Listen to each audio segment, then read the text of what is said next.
آج ہم نے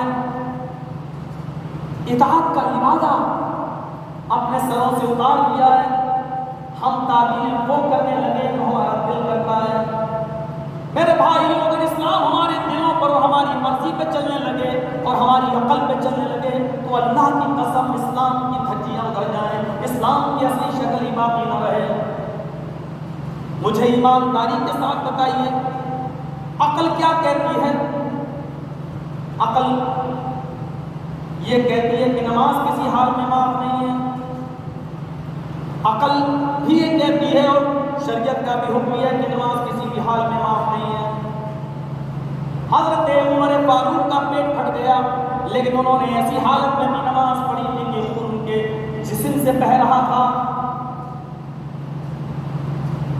میرے پیارے ساتھیوں، اطاعت کا جذبہ میں آپ کو دکھانا چاہتا ہوں، میں بتانا چاہ رہا ہوں آپ کو، نماز کسی بھی حال میں معاف نہیں ہے۔ ایمان قبول کرنے کے بعد، ایمان لانے کے بعد سب سے بڑا معاملہ اگر آتا ہے نماز کا ہوتا ہے۔ نماز ایک ایسی چیز ہے جو کافروں اور مسلمانوں کے درمیان فرق کرنے والی ہے۔ نماز ایک ایسی چیز ہے جس پر نکاح کا ڈیپینڈ ہے۔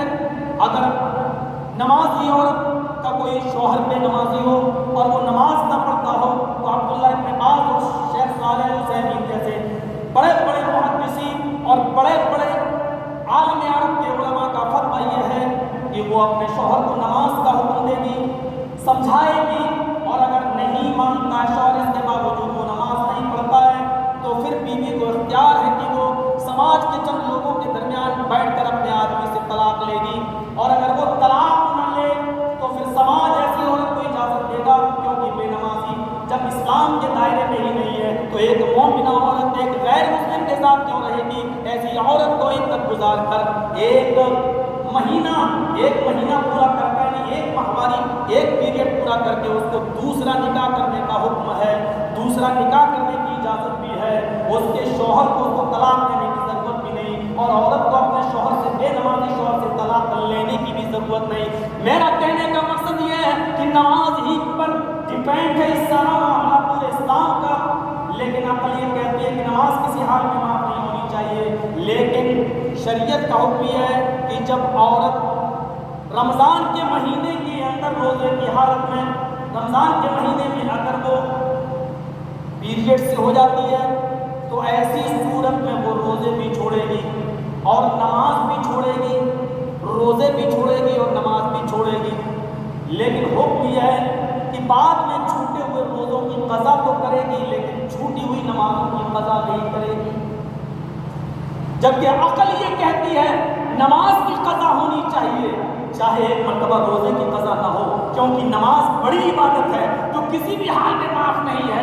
لیکن شریعتیں اور اسلامی احکام اگر ہماری عقلوں پہ چلنے لگے تو شریعت کی تو دھجیاں ہی اڑ جائیں گی۔ ہماری عقل یہ کہتی ہے کہ عورت کو نماز کی قضا کرنے کا حکم دیا جائے کیونکہ نماز بڑی عبادت ہے، لیکن اللہ کے رسول صلی اللہ علیہ وسلم عورت کو نماز کی قضا کرنے کا حکم نہیں دے رہے ہیں، بلکہ روزے کی قضا کرنے کا حکم دے رہے ہیں، اور ہمیں ماننا پڑے گا اس لیے کہ شریعت ہماری عقلوں پہ نہیں چلتی ہے، شریعت جناب محمد رسول اللہ کے حکم پر چلتی ہے۔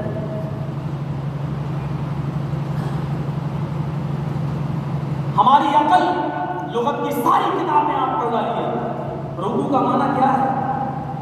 رکوع کا معنی ہے جھکنا۔